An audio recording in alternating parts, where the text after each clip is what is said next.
How pathetic can some people be? The crazy world, man. Everything's going nuts. I had to go through security the other day, man, at the airport. You had to do that, little buddy? Huh? Everyone's uptight at the airport. I'm going through security. The guy looks at me. Me! He says to me, he says, "Hey, buddy, are you an illegal alien?" I looked at him right in the eyes and I said,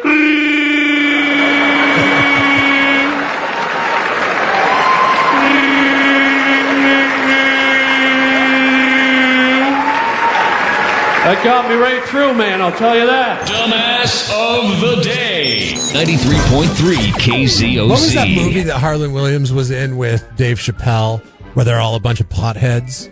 Came out in the late 90s, early 2000s. Oh, gosh. Was it Blazed or No. Get High? Or it was one of the high references. Too High or something like that. Yeah, something like that. I forget what it was called. But it's so funny because he was one of the potheads in the movie.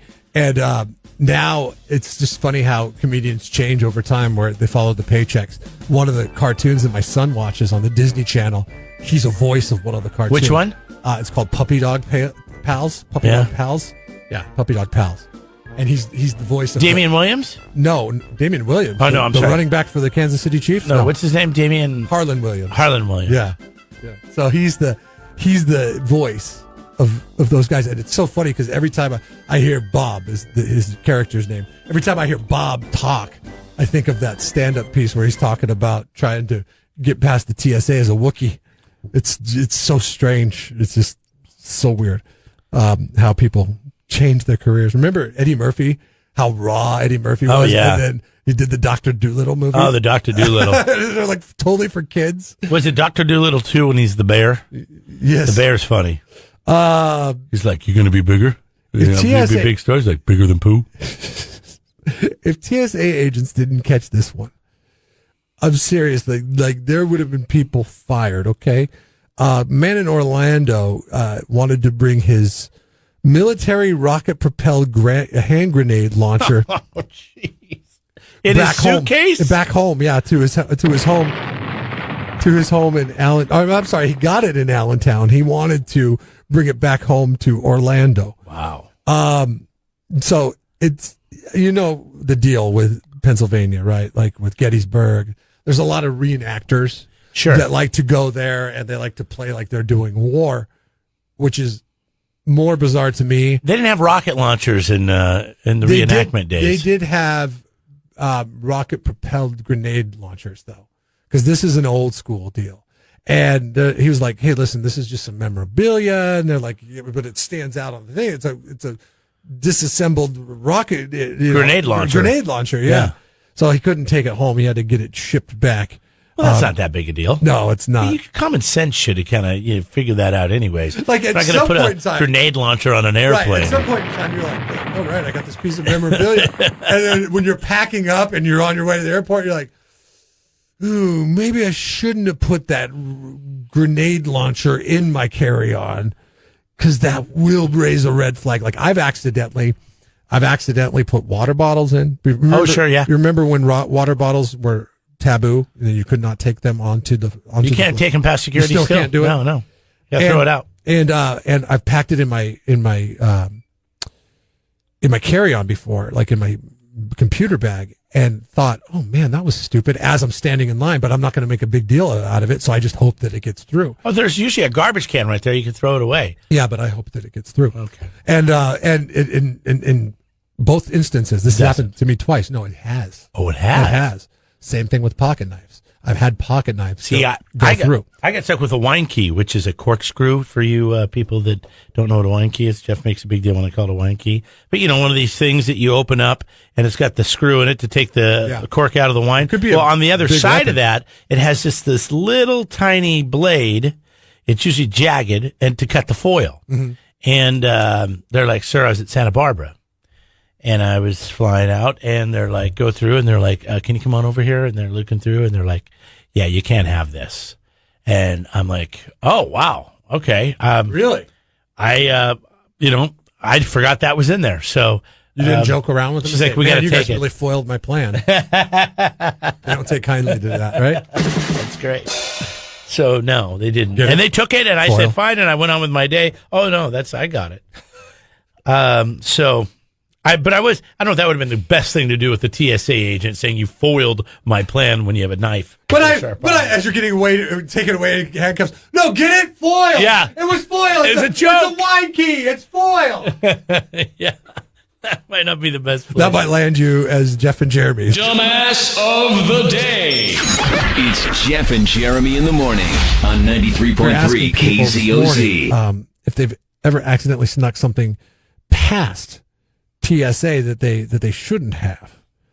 And Trisha writes in the KZOZ Facebook. She says she is accidentally, and I can totally see this happening a lot,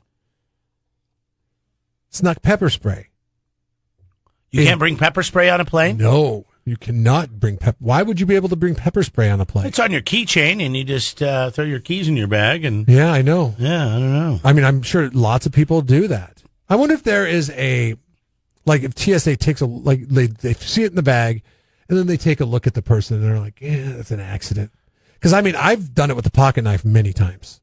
Pocket knife has been snuck or just been sitting. Like one time, I realized I had the pocket knife in my pocket, and I'm like, oh, they'll take this away at the gate. I'm going to put it in my backpack so I don't get it taken away. And it worked. It got through no problem. I always bring in liquids and things like that, but just toiletries they've never said anything about. I'm trying to think. I brought in fishing stuff, and I had a knife in the fishing tackle box, but I had a bunch of lures in there, and I figured I forgot all That's about your it. carry-on though? On my carry-on, yeah. When I go on my trip, I don't check bags. I just carry on. You carry on your tackle box? Yeah, it goes right into my Oh backpack. God, I'd hate to sit next to you on that flight. Well, it doesn't smell. No, but you're taking sticks and rods and tackle boxes. I don't bring a fishing rod because it's too big. Okay. I bring a reel, and I use a friend's fishing Where do rod. you put your clothes in? I put them in a suitcase. I have the carry-on So suitcase. what's the tackle box? If you're allowed one carry-on and my tackle and box one personal item, the tackle box is your personal item? Remember that one you bought me? You could put a couple of trays in it. Yes. It was a little thing. It Yes. was called the Scout. Yeah. I used that for years. It's a little bit bigger now, but yeah, it goes into my carry-on It suitcase. grew?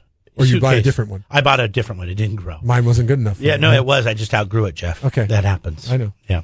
So, I didn't see that on your wish list for Yeah, things I'm to trying buy to you for the holidays. drugs. I've thought about marijuana. Can people bring marijuana from California to Washington? You've got marijuana on the plane? Or no? Because, and then you think about it, was like, there's marijuana in Washington. If I really wanted it, I'll go get it. But we've had this conversation before. The airwaves are FAA regulated, so they're federally regulated. And federally, marijuana is not legal. So I don't know what the rule is on that. Now, somebody wrote in, and they said, since you can now take weed on planes, I guess there's nothing I've, got past the TSA. I didn't know that was the case. If you're traveling from San Jose to Seattle, let's just say, both states, weed is totally legal for recreational purposes. You're telling me you can't take weed across state lines in the air because the feds are the ones that are regulating the airwaves? If it's federally regulated, then I would say that might be a problem. I don't know the answer for that, but somebody wrote in and said that you can take it on a plane now. Jeff wrote that in. Dave writes in, he says, booze and flasks that look like sunscreen tubes. That's old Dave So from Tailgating Ideas. He's got all that kind of stuff. He's got all that. But here's going the on. thing: it's now against the law to bring your own booze on a plane and make a drink. So you could find an air marshal when you land. Maybe I really like sunscreen. Maybe I really like ingesting sunscreen. You pour it in a cup and drinking it. You're like, I absolutely love orange juice and sunscreen. Okay. Why is your sunscreen like a bourbon orange color? That's just the new stuff. It's the it's SPF 1. No, it's the tanner that they put it. What do they call those? They put that in some of the sunscreens now. The women are into it. The tanning component, so it makes your skin look a little bit orange. Get this. Alan says that he put firecrackers into his backpack and flew out of the Ontario airport, and then got them past him, and his mother-in-law got a steak knife past the people at LAX. Then at Denver as well, because it was carry-on, because you had to, maybe if you had to change which part you were going through, you had to go through security again at the airport. and then got caught in some podunk airport in Idaho. That's where you get caught. Like, I don't advise this to anybody flying out of any of the airports in this area. Santa Maria and San Luis Obispo, they're looking for something to do. Like, they're the most bored TSA agents and they're in the not world. moving the volume of people that are They can spend a little extra time on you. Yeah. They can spend some extra time on you. Yeah. They're not trying to push you through. They're like, let's see. Watch those small regional airports. Oh, they're convenient to fly out of unless you're moving contraband.